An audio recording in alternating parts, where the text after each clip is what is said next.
The surprising group of workers struggling to get hired and why experts are puzzled. I don't think it's going to be a surprise when you hear who it is. Recent male graduates are struggling to get jobs, and experts are puzzled as to why. Men aged 22 to 27 with at least a bachelor's degree are now unemployed at higher rates than the general population. Well, what's there to struggle with? College is all about shitting on men and uplifting women. So it would make sense that people who are looking for college graduates are looking for that same mindset. So they're all going to be of that DEI mentality. So especially if you're a white man, no one wants to hire you unless you're blue collar and have some skills. And then I also got to ask, what are these bachelor's degrees in? If you're a man with a degree in grievance studies, good luck getting a job, because they will give that to women first. Over the past year, unemployment among this group has climbed from 5 to 7%. The analysts from the Financial Lies found out. And the reason this is a pretty big deal, though, is this is not counting the guys that just left and gave up. These are guys who are still looking. For their female peers, jobs have stayed nearly flat, even dropping slightly in some cases. Well, yeah, that's because they get privileged preferential treatment. Findings mean young men with degrees are now unemployed at the same rate as those without one, a startling reversal of decades-long trends. Yeah, now they're friends that decided to get a fucking trade apprenticeship instead of going to college or getting the last laugh.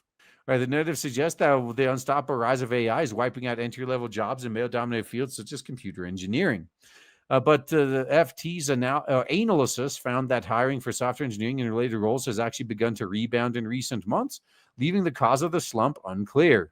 Once again, my prediction with how this AI situation is going to go, I think it's gonna end up just like with outsourcing, where initially when companies thought, oh, we could just outsource all of our work to India for a fraction of the price. And then a few years later, they're fleeing India and coming back to the US, paying people top dollar to fix all the mistakes their miscommunications caused. Now, young women's employment seems to be faring better, in part because they take up more healthcare roles, which are always in demand. Plus, they get preferential treatment in just about everywhere. Healthcare roles are increasing as the demands of an aging population also increase. Many of the roles are also hands-on and therefore not easily automated. Now, that's true. You want to have a job that's not as easy to automate in the future. Around 50,000 of the 135,000 new jobs taken up by young women's graduates in the past were in healthcare. That figure represents more than double the total amount of jobs taken up by their male peers in any sector in the same period. However, both men and women's graduating college, it's the most difficult time in a decade to get that first foot in the career ladder, according to the latest government figures. Yeah, at this point, you might be better off actually going to a college career fair. That might be one of the rare times you can talk to someone in person as opposed to through an AI. If you give a good interview, that might be your last legit bet. So your makers are complaining that employers want years of experience even for entry-level positions. To be fair, that's been a meme since I was looking for entry-level work. Probably was a meme decades before that, too. Others are saying that they're having to apply for over 60 jobs before finally landing a tentative position.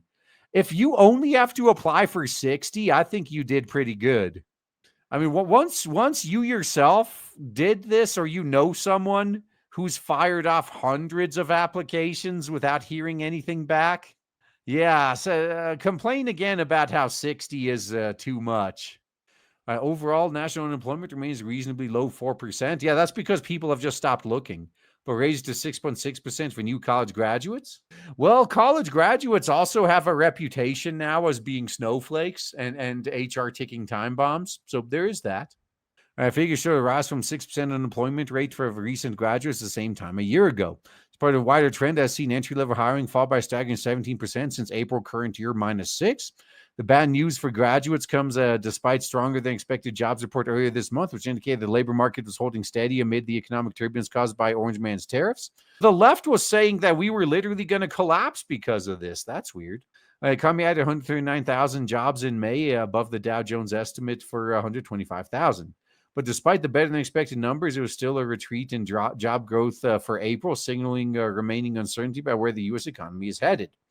Meanwhile, the work habits of Gen Z, those born between 1997 and 2012, are increasingly under scrutiny. Bosses are firing Gen Z in record time, a recent study revealed.